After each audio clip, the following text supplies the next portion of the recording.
Hello साथीहरु, स्वागत छ मेरो च्यानल मिस्टर मिथलेसमा। आज हामी कुरा गर्नेछौँ वालको क्रस सेक्सनको बारेमा।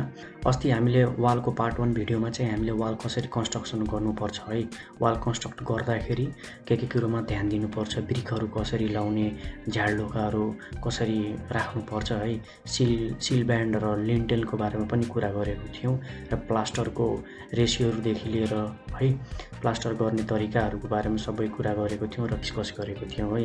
र आज हामीले डिस्कस गर्ने चाहिँ यो वालको क्रस सेक्सनको बारेमा। यो चाहिँ भिडियो चाहिँ हाम्रो इन्जिनियर साथीहरूको लागि चाहिँ इम्पोर्टेन्ट रहेको छ। अब हामीले चाहिँ यो नक्सा पास गराउन अथवा नगरपालिकाबाट नक्सा भेरिफिकेसन गराउन हामीले चाहिँ वालको पनि क्रस सेक्सन बनाउनु पर्ने हुन्छ, त्यहाँ ड्रइङमा इन्क्लुड गर्नुपर्ने हुन्छ।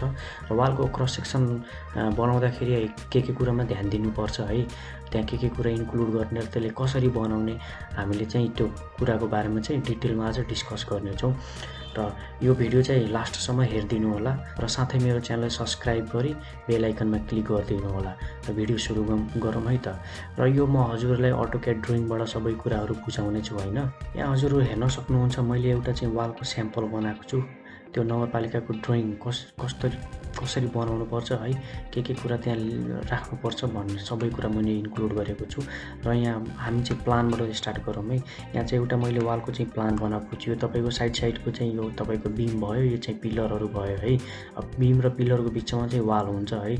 वाल लाउँदाखेरि चाहिँ यो तपाईँको ब्रिक देख्न सक्नुहुन्छ होइन।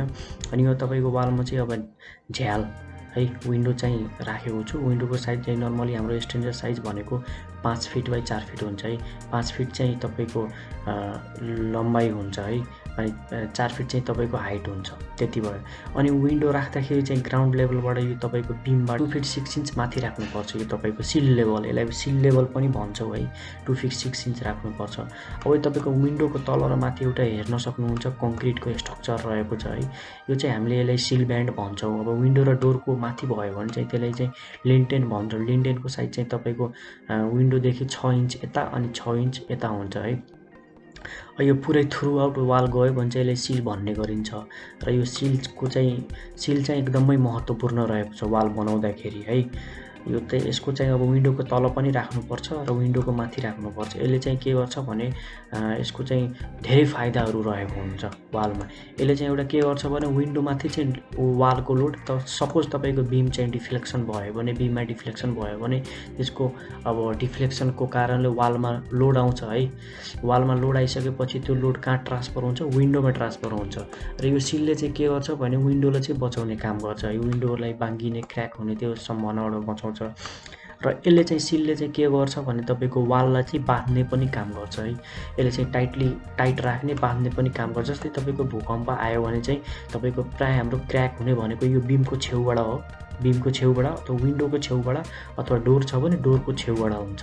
तपाईँको बिचबाट क्र्याक हुने त्यस्तो हुँदैन। र यसले चाहिँ के गर्छ भने वाललाई पनि यो सिल ब्यान्डले तपाईँको यो लिन्टेन ब्यान्ड भयो माथिको है, तपाईँको सिल ब्यान्ड भयो तल। अब यो सिल ब्यान्ड र लिन्टेन ब्यान्डले के गर्छ भने तपाईँको वाललाई चाहिँ क्र्याक हुनबाट बचाउँछ। सपोज तपाईँको यो कर्नरबाट चाहिँ क्र्याक भयो भने, यसरी क्र्याक भयो भने चाहिँ त्यो क्र्याक चाहिँ यहाँ आएर रोकिन्छ। अब सपोज इफ तपाईँलाई यो चाहिँ लिन्टेन ब्यान्ड दिनु भएन भने स्ट्रक्चरमा यो क्र्याक सिधै आउँछ यता, थ्रु आउट स्ट्रक्चर पनि जानु, वारीदेखि पारी पनि जान सक्छ, यो कुनादेखि यो कुना पनि जान सक्छ है। अनि वाल चाहिँ यो फेल हुन्छ है। अब यो कुरा त्यो क्र्याकलाई प्रिभेन्ट गर्न पनि यसले चाहिँ एकदमै रोल खेलेको हुन्छ। सपोज यता क्र्याक भयो भने चाहिँ तपाईँको यहीँसम्म रोकिन्छ, यहाँ तल आउने हुन्न। यहाँबाट तलबाट चाहिँ क्र्याक भयो भने चाहिँ यहीँसम्म रोकिने हुन्छ, सिल ब्यान्डमा आएर रोकिन्छ, यहाँ माथि क्र्याक हुन्न।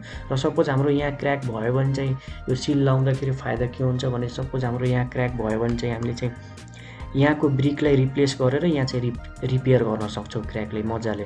तर इफ यो सिल भएन भने त हाम्रो त पुरै क्र्याक चाहिँ डिस्ट्रिब्युट हुन्छ, पुरै वालभरि जान सक्छ। र त्यो वाललाई रिपेयर गर्नको लागि हामीले चाहिँ के गर्नुपर्छ भने वालबाट पुरै ब्रिक भत्काएर, वालबाट पुरै ब्रिक छिकेर फेरि पुरै वाल लाउनुपर्छ। हाम्रो कस्ट पनि लाग्ने भयो है, त्यहाँ चाहिँ कस्ट बढ्ने भयो। यसले चाहिँ हाम्रो कस्ट बचाउँछ। अब यो सिलको चाहिँ अब थिकनेस कति राख्नुपर्छ भनेपछि तपाईँले मिनिमम 3 इन्च चाहिँ राख्नुपर्छ। 3 इन्च राख्ने, अनि त्यसमा चाहिँ 2टा 12 mm को डन्डी अथवा 2टा 10 mm को डन्डी चाहिँ हाल्नै पर्छ है। यो चाहिँ हाम्रो नियम रहेको छ। अब यो चाहिँ भयो हाम्रो वालको प्लान भयो है।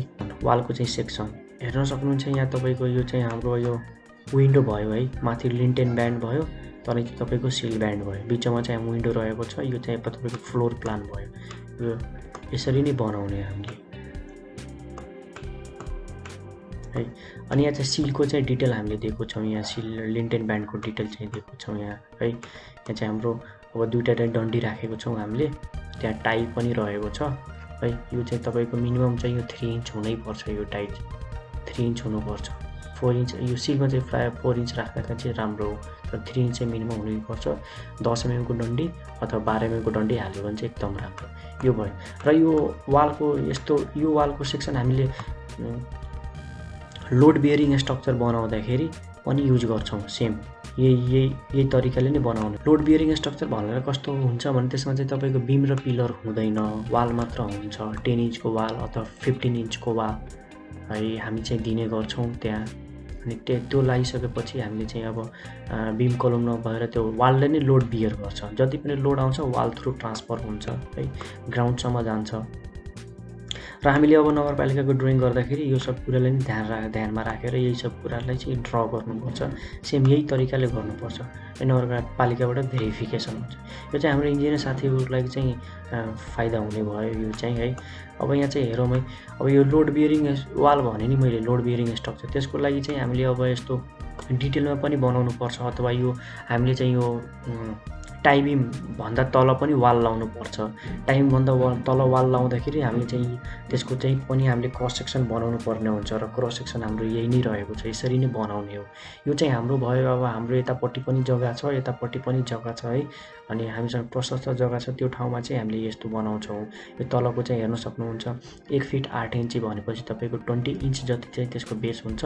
अब यो ब्रिक सोलिङ गर्नुपर्छ। मेरो विचारमा ब्रिक सोलिङ नगर्दा ठिक है, बोल्डर सोलिङ चाहिँ गर्न पायो भने चाहिँ एकदम राम्रो।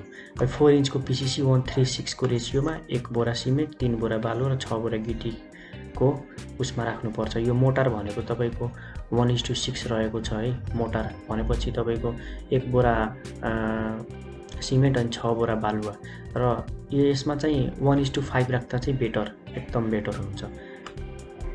यो हेर्न सक्नुहुन्छ 1 फिट 6 इन्च यतिसम्म ग्राउन्ड लेभलसम्मको चाहिँ हाइट राख्नुपर्छ। त्यहाँ फेरि तपाईँको टाइबिमसम्मको चाहिँ यति हुनुपर्छ। यो तपाईँको प्लिन्थ लेभल भयो भनेपछि यो टाइबिम लेभल भयो।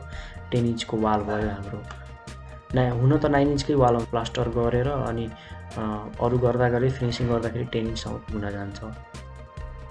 अनि यो चाहिँ वाल कुन सिचुएसनमा बनाउने भनेपछि तपाईँको सपोज यतापट्टि जग्गा छैन हजुरको, यता यो पोइन्टदेखि लिएर यो लाइनदेखि यतापट्टि मात्र हजुरको जग्गा छ भने हामीले यो टाइपको स्ट्रक्चर बनाउनुपर्छ। अर्काको जग्गामा त बनाउन मिलेन। अब यहाँ तपाईँले पुरै जग्गा समाएर बनाउनु भएको छ भने यो टाइपले चाहिँ बनाउनु पर्यो। अब हामीले यो डिस्कस गर्ने भनेको कुरा चाहिँ यति नै हो है। यो चाहिँ